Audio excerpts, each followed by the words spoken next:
Bismillahirrahmanirrahim. Assalamualaikum warahmatullahi wabarakatuh. Selamat pagi untuk anak-anak kelas 7. Hari ini kita akan masuk ke bab baru untuk materi pelajaran IPS-nya, yaitu tentang keadaan penduduk Indonesia. Oke, kita awali dari awal mula nenek moyang bangsa Indonesia. Menurut berbagai penelitian, nenek moyang bangsa Indonesia sendiri itu asalnya dari daratan Yunan atau dari sebagian besar daratan Cina. Nah, bangsanya sendiri itu disebut sebagai bangsa Austronesia atau bangsa berkulit putih ya, yang disebut sebagai bangsa Austronesia dan melakukan perjalanan atau perpindahan ke wilayah timur, terutama ke bagian Asia Tenggara. Alasannya apa saat itu untuk melakukan perpindahan? Alasannya itu yang pertama adalah karena mereka terdesak oleh bangsa asing, saat itu adalah orang-orang berkulit putih atau bangsa-bangsa Eropa.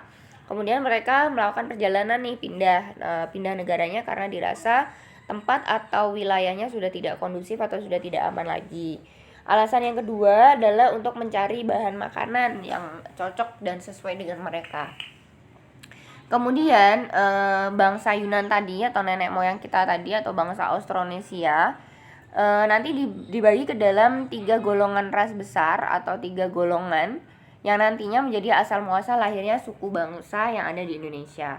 Kalian bisa lihat ya di bagian yang udah ibu kasih.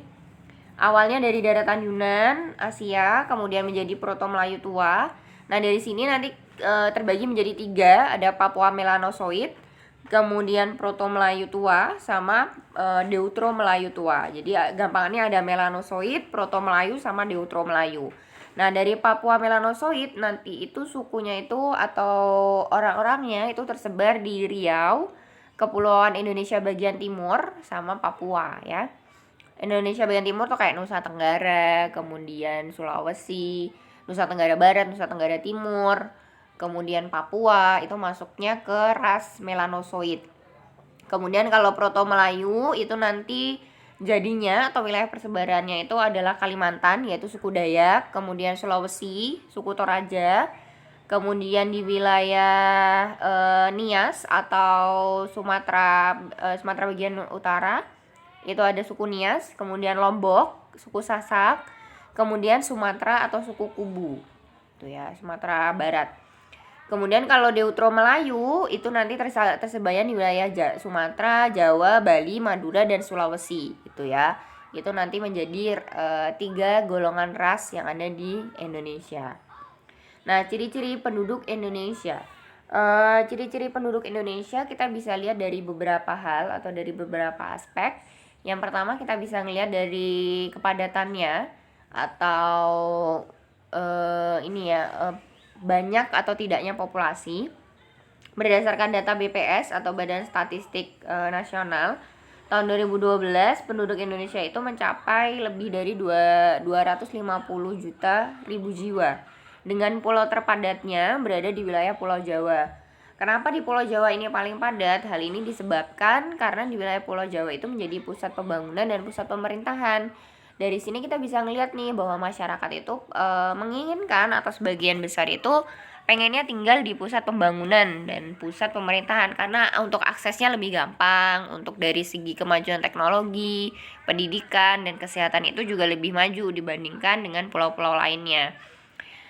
Kemudian kita kalau mau ngitung kepadatan penduduk atau padat atau banyak atau tidaknya penduduk di suatu wilayah, itu kita bisa pakai rumus luas wilayahnya dibagi dengan jumlah penduduk. Contohnya di wilayah X jumlah penduduknya itu 125.000 juta jiwa dengan luas wilayahnya seluas 500 meter persegi. Berapakah kepadatan penduduk pada wilayah tersebut? Ya tinggal dibagi aja jumlah penduduk dibagikan dengan luas wilayahnya. Ternyata dapatnya 250. 250 ini apa, Bu? 250 ini jiwa. Jadi orangnya 250 jiwa per kilometer persegi. Jadi bisa dibilang sangat padat ya.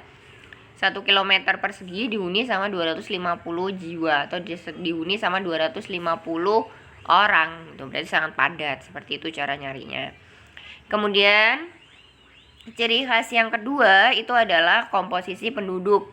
Komposisi penduduk itu adalah merupakan perbandingan penduduk berdasarkan kriteria atau ciri-ciri tertentu.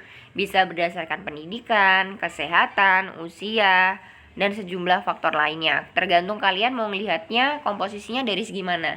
Bisa juga dari jenis kelamin perbandingannya. Kita mau lihat nih perbandingan jenis kelamin yang tinggal di wilayah Pulau Jawa tuh paling banyak tuh siapa sih, perempuan atau laki-laki. Itu bisa juga nanti ngitungnya pakai yang namanya sex ratio.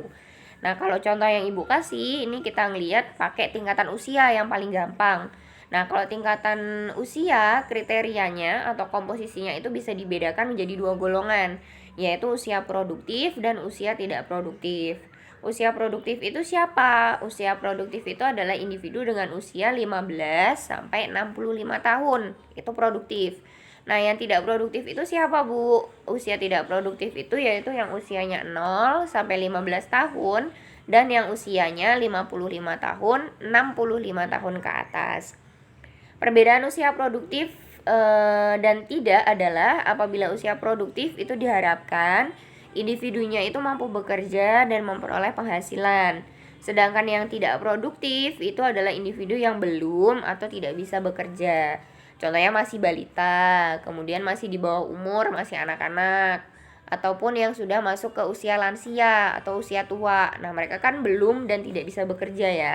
Jadinya masuk ke dalam yang usia tidak produktif atau tidak bisa bekerja, seperti itu. Nah, kali ini pembahasannya sampai sini saja. Semoga bisa dipahami. Apabila ada yang masih sulit dimengerti bisa langsung ditanyakan. Sekian dari Ibu. Wassalamualaikum warahmatullahi wabarakatuh.